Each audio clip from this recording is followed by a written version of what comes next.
আসসালামু আলাইকুম রহমতুল্লাহি ওবরাকাতু। সুপ্রিয় দর্শক শ্রোতা ভাই বোনেরা, কাছে কিংবা দূরে, দেশে কিংবা প্রবাসে, যারা যেখান থেকে আমাদের সাথে যুক্ত আছেন, সবাইকে আন্তরিক শুভেচ্ছা ও অভিনন্দন। দর্শক, আজ আমরা আলোচনা করব স্বপ্নে শিলা, বরফ, তুষার এগুলো দেখলে আসলে কি ব্যাখ্যা হতে পারে। এ বিষয়ে আমাদের কাছে যদিও ইতিপূর্বে অনেক ভাই বোনেরা প্রশ্ন পাঠিয়েছেন, কিন্তু আমরা চেয়েছি যে সমস্ত বিষয়গুলোকে একত্রিত করে সবার প্রশ্নগুলো একসঙ্গে উত্তর দিয়ে দেওয়ার জন্য। সেজন্য আজকের ভিডিও বার্তার মাধ্যমে আশা করি সকলের উত্তরটি পেয়ে যাবেন, বিশেষ করে যারা বৃষ্টি, বন্যা, ঝড়, প্লাবন, শিলা, পাথর এবং বরফ এ ধরনের প্রশ্নগুলো করেছেন, সেই সম্পৃক্ত ইনশাল্লাহ বিস্তারিত আলোচনা করব। এর পূর্বে ছোট্ট একটি নিবেদন থাকবে, আপনারা যদি আমাদের চ্যানেল কিংবা পেজে নতুন হয়ে থাকেন, অবশ্যই চ্যানেলটি সাবস্ক্রাইব করে পেজটি ফলো দিয়ে রাখবেন। দর্শক, সরাসরি আপনাদেরকে কিতাব থেকে যদি শুনাই, এখানে বলা হচ্ছে শিলা, বরফ ও তুষার এই সমস্ত চিন্তা, উদ্বেগ, আযাব, গজব ও বিপদ আপদের আলামত।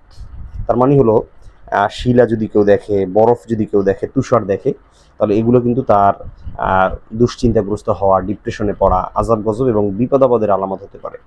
তবে যে এলাকায় সর্বদা বরফ পতিত হয়, স্বাভাবিক নিয়ম, সেখানে এর পরিমাণ সামান্য ও স্বল্প মাত্রায় দেখা গেলে স্থানীয় লোকদের জন্য তা শস্য শ্যামল পরিবেশ ও দেশে অধিক ফলনের লক্ষণ। যেই দেশে কিছু রাষ্ট্র আছে আমরা জানি যেখানে প্রচুর পরিমাণে বরফ পড়ে, সেই সমস্ত জায়গায় যদি এই ধরনের বরফ পড়ার কেউ স্বপ্ন দেখে, তাহলে সেটা খারাপ কিছু না। তবে অবশ্যই সেটা স্বল্প মাত্রায় হতে হবে। অল্প মাত্রায় যদি দেখে, তাহলে এর দ্বারা বোঝা যায় যে সেই এলাকার স্থানীয় ফলন ভালো হবে। সুবহানাল্লাহ, তাহলে এটা কিন্তু একদম ভালো দিক। এবার আসি, আমরা অনেক সময় বৃষ্টি হতে দেখি, ঝড় বন্যা হতে দেখি। সেক্ষেত্রে কি বলা হয়েছে? বৃষ্টি যদি কেউ হতে দেখে, তাহলে এর দ্বারা বোঝা যায় আল্লাহ তাআলার রহমত আসবে। যদি কেউ প্রচণ্ড বৃষ্টি দেখে, তাহলে এর দ্বারা বোঝা যায় আল্লাহ তাআলার গজব আসবে। যদি কেউ ঝড়, বন্যা, প্লাবন দেখে, তাহলে এটা রাষ্ট্রীয়ভাবে বিপদে পড়ার সম্মুখীন হওয়ার সম্ভাবনা রয়েছে, রাষ্ট্রীয়ভাবে বিপদ আসার সম্ভাবনা রয়েছে, ব্যাপকভাবে মহামারী, অবাল এ ধরনের কিছু আসার সম্ভাবনাও রয়েছে, এমনটা বোঝা যাচ্ছে। সেজন্য যারা অবশ্যই ঝড়, বন্যা, বাতাস, প্লাবন সাইগুলো দেখেছেন, সে বিষয়টা আমাদের এই ভিডিও বার্তার মাধ্যমে আশা করি বুঝতে পারবেন।